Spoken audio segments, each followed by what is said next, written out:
give you an overview, our game is a single-player RPG. It is story-based, so you progress through the game linearly as the story progresses. The genre is adventure and slightly horror towards the middle and end of it. It is a 2D side-scrolling game. So the initial design concept is we wanted a game that was kind of like cutesy and simple at the beginning, but suddenly turns dark in the middle and creepy. So another game to give you an example of that's similar is Donkey Kong. I don't know if y'all played it, but it's like a game that's really cute and then suddenly takes a dark turn in the middle. And in terms of gameplay and aesthetics, we got a lot of inspiration from Terraria, and for the middle part of the game where it gets scarier, a lot of the aesthetic inspiration is from the game inside. So our game story follows a man named John. He's lived his whole life in the farming village of Elysian Hill with his sister Sarah, and one day his sister suddenly disappears and leaves behind a note that says help. And so John has to go into the forest where it's really dangerous. It's his first time leaving the village, and he goes into the lab where there's a lot of failed experiments, and he has to fight his way through to reach the end and save his sister in the village. So the core mechanics of our game, the player can use the standard WASD movement mechanics to control the player left, right, make him jump. The spacebar is used to use items, which each item has a different mechanic based on what the purpose of it is. He can interact with the inventory. As you see here, it shows up for a little bit by holding down the shift key. And then that's how you can see the items you have, as well as switch between them using the F key. And then item usage, so there's weapons, health, and objective items. Weapons obviously can be used to kill enemies. Health adds health to your health bar if you have lost any. You can only get up to 3 hearts at any point in time.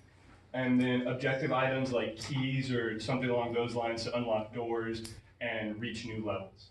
And then we've also added platform physics to where he can jump up through the platforms like you'll see here, and then will not fall back down through them.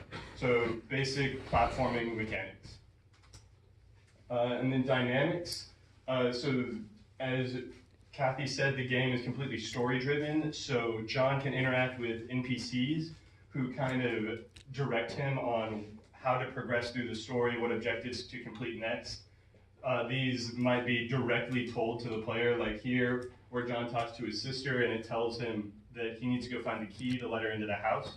Or it might be less obvious to try to make the player guess on what they need to do next to progress through the story. The player can also collect items by walking over them, and as I said before, use those items for various purposes, depending on what they are. And these are all the items we have so far: the gun, the heart, the key, and a pickaxe for melee. So for the aesthetics of our game, there's 2 different sides of it. At the beginning, like I said before, it's going to be bright and joyful, and want the player to feel peace. There's no sense of danger that's impending. So this is like a screenshot of the first village of the game, as you've seen before. There's neighbors around John, the grass and leaves are all bright green, the sky's clear. But then towards the ending, when John leaves the village, it becomes dark and sinister, and we want the player to feel apprehension, like there's danger around the corner. And so this is a scene from the forest. The background is much darker, there's monsters around. And we haven't finished the lab part of the game yet, but like I said before, we want to be like inside, so the surroundings are all going to be dark and muted, and the only source of color will come from the player himself. So challenges of implementation, I think our biggest challenge so far has been understanding all of the features that Phaser offers. Every day we are discovering new things that we're actually able to do to add to the game or make certain programming easier to do. And so that has been taking up at least a lot of my time learning exactly how to do certain things in Phaser. Working together on GitHub has also been somewhat of a challenge. None of us had had a lot of experience using GitHub before, so the whole process of creating branches, merging them, and making sure all of our code is up to date like that has been somewhat of a struggle for us.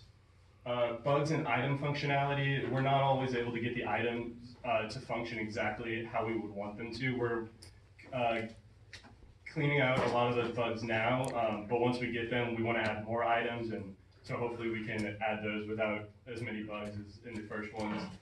And then there's a lot of features that we would like to implement, but we're now discovering we don't necessarily have the time to get all of them done, which so it's been a struggle figuring out which ones we want to keep and get rid of.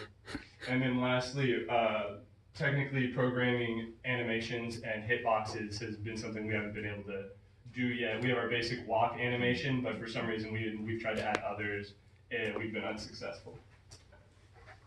So what's been going well? Our communication has been excellent. I think we've had frequent stand-ups at every class. We use GroupMe on a daily basis to communicate and make sure that everyone's doing what they're supposed to be doing. We've also used Google Docs to independently work on assignments that I do for the class. We've used Trello a lot to keep our tasks designated and make sure that each person is doing what their strong suit is. Getting our program ready for sprints has also been really good. We've been able to tailor our program towards what we need for each sprint. And then Kathy's been really good at creating our map and making it look just like how we want it. What could have gone better? Since the first sprint was mainly focused on the boss, we weren't really sure what we were going to do for the story in the very beginning, so we've kind of been working back from that.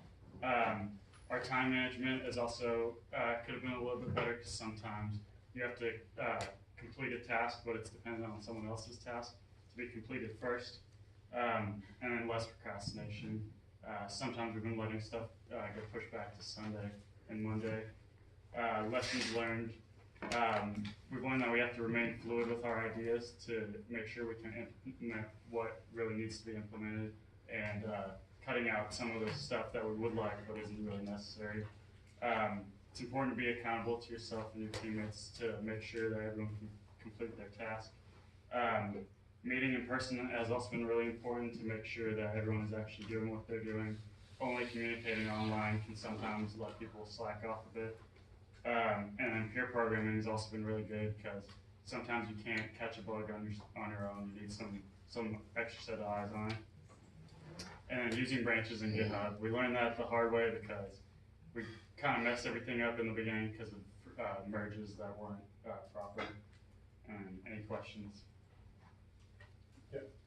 What kind of enemies do you have so far, and what do you plan to implement?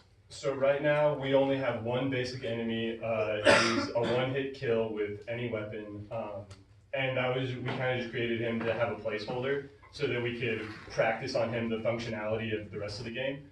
And I would like to implement other enemies that can only be, so like I said, we have a melee and a ranged weapon. I'd like to implement enemies that can only be killed by one or the other, as well as like a ranged enemy.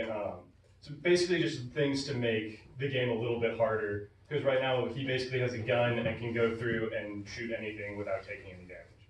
So just anything that we can think of to make it a little bit harder for the player. Yep. What program are you using to make your pixel art, like Pixel or Photoshop?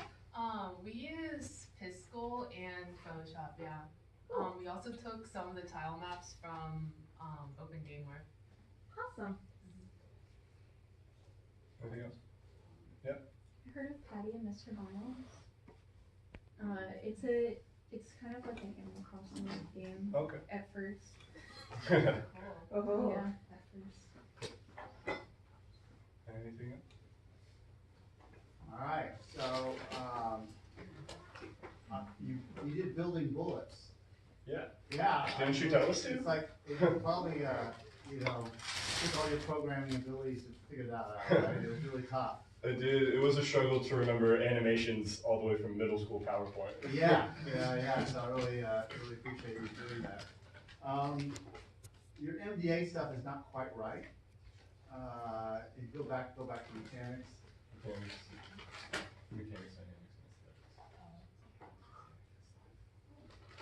All right, so. All the way back to mechanics? And then go back to mechanics. So you need to add it's kind of obvious, but it's, jumping, walking, shooting, all that stuff. Is everybody done with, this? That kind of stuff, right, needs to be discussed as part of mechanics. You know, list of mechanics that I talked about at the beginning of semester. Next. Go to the dynamic slide. And it's somewhat a dynamic. Again, you know, it's killing off enemies.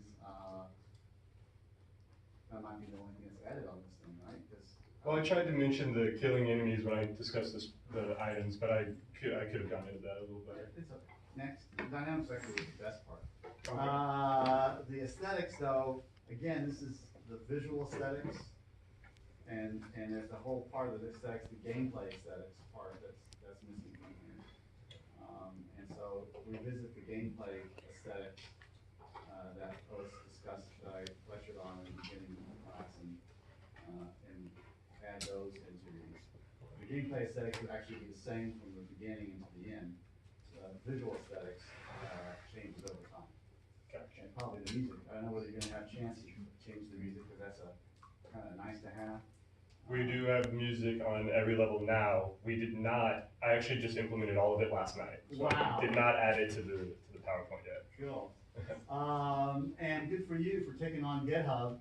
All three of you didn't have GitHub before, and now you take it on. I mean, that's an important thing to learn about, and you can use that wherever you go. So that was, you know, that's added work on your part to have done that, but good thing to learn. So good for you. Thank you. All right.